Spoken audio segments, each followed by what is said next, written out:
L'actualité locale et régionale en continu. Grand Lille TV, toute info. Il est 18h, bienvenue dans l'édition du soir. On jette un coup d'œil sur les conditions de circulation. C'est compliqué sur l'autoroute A1, 12 km de bouchons suite à un accident à hauteur de l'aire de Falampin dans le sens Lille vers Paris. 12 km de bouchons, si vous le pouvez, évitez le secteur, retardez votre départ. Sachez qu'il y a 8 km de répercussions sur le périphérique sud de Lille en venant de la 25 en direction de l'autoroute A1, répercussion également de 4 km sur le tronc commun, sur la 22 et sur la 27 dans le sens tourné vers Lille. Le secteur donc est à éviter. Dans l'autre sens, il y a un phénomène de curiosité et également cette densité du trafic qui occasionne un bouchon dans le sens, cette fois, Paris vers Lille. Allez, l'actualité près de chez nous avec cet anniversaire pour débuter ce flash, c'est celui des clowns de l'espoir. Cela fait 20 ans qu'ils pointent le bout de leur nez rouge dans les hôpitaux et ils fêtent l'anniversaire de la création de l'association. Chaque semaine, les clowns rendent visite aux enfants malades. Par le biais du jeu, ils tentent de dédramatiser l'hospitalisation. Pour fêter cet anniversaire, les clowns de l'espoir se sont installés depuis 16h tout à l'heure à la salle du gymnase à Lille face au théâtre Sébastopol et ce sera le cas jusqu'à demain. Pour une grande braderie, ils souhaitent récolter des fonds et poursuivre ces actions. Vincent Vieillard a rencontré l'un des fondateurs de l'association qui nous parle de l'avenir des clowns de l'espoir. Les 20 prochaines années, pour nous, c'est maintenant que ça se prépare. C'est aussi la transmission, parce que moi, ça fait 20 ans que je suis là en tant que cofondateur et directeur. Il est temps aussi de préparer l'avenir. Et donc, c'est comment on va imaginer les 20 ans dans le futur, sachant que l'hôpital a changé, les soignants, les équipes, etc. La prise en charge du patient a changé aussi. Et donc, on doit, nous aussi, accompagner cette évolution. L'idée, c'est de continuer à grandir et en gardant l'âme de cette association. Et l'âme de cette association, c'est effectivement d'être au plus proche, d'être des professionnels, parce qu'on est des professionnels, on ne s'improvise pas clown à l'hôpital. C'est important de garder cette âme-là, et notamment à l'hôpital. Ce week-end, ce sont les journées européennes du patrimoine sur le thème cette année de la citoyenneté. L'événement est chaque année incontournable pour visiter des lieux uniques. En voici un, celui de la DRAC, la Direction régionale des affaires culturelles. Installée depuis 35 ans dans cette magnifique maison du centre-ville de Lille, c'est l'hôtel Scrive. Cette maison appartenait à la famille Scrive, grande famille d'industriels.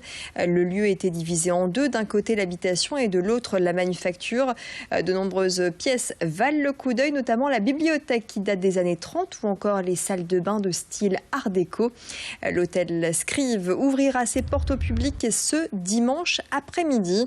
Explication au micro de Céline Huret. Comme vous pouvez le constater, le lieu est divisé en deux parties. Vous avez une partie qui était la partie résidentielle où vivait l'hôtel Scrive, les propriétaires, et l'autre partie qui était plutôt la partie atelier où se trouvaient donc les machines. Donc le visiteur pourra faire un petit tour accompagné donc d'un guide et découvrira les diverses pièces. Ce qui est intéressant également, c'est que pour la deuxième fois, les parcours sont agrémentés de moments musicaux et de parcours dansés. Voilà la DRAC située rue Lombard à Lille. Les journées du patrimoine, c'est aussi l'occasion de découvrir des expositions. Et à l'heure où certains politiques veulent changer la Constitution, cette expo s'organise sur le thème des droits fondamentaux.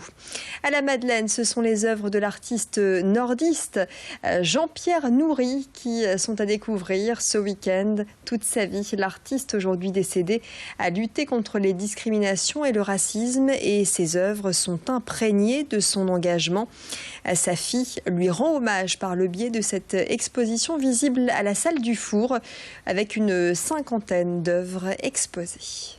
Les Journées européennes du patrimoine, donc c'est ce week-end, c'est l'occasion vraiment de découvrir le patrimoine et la citoyenneté. C'est tout à fait en lien donc avec ce thème-là, donc les droits fondamentaux. C'est une exposition qui change un peu des expositions d'habitude. Même à la Madeleine, normalement, je réalise une visite guidée pour les Journées européennes du patrimoine. Là, c'est exceptionnel. Donc à l'heure où les politiques souhaitent changer donc la Constitution, il est bon quand même de rappeler donc aux citoyens et à tous donc les droits fondamentaux ici qui seront exposés à l'espace du Four à la Madeleine samedi et dimanche. Voilà pour ces propos recueillis par Xavier Silly. Et puis, 19 000 personnes avaient répondu présentes l'année dernière. C'est reparti pour les 48 heures Maison de mode. Depuis 8 ans, cette grande fête de la mode met en avant les marques de créateurs français. À Lille et à Roubaix, les maisons de mode soutiennent une vingtaine de marques au total.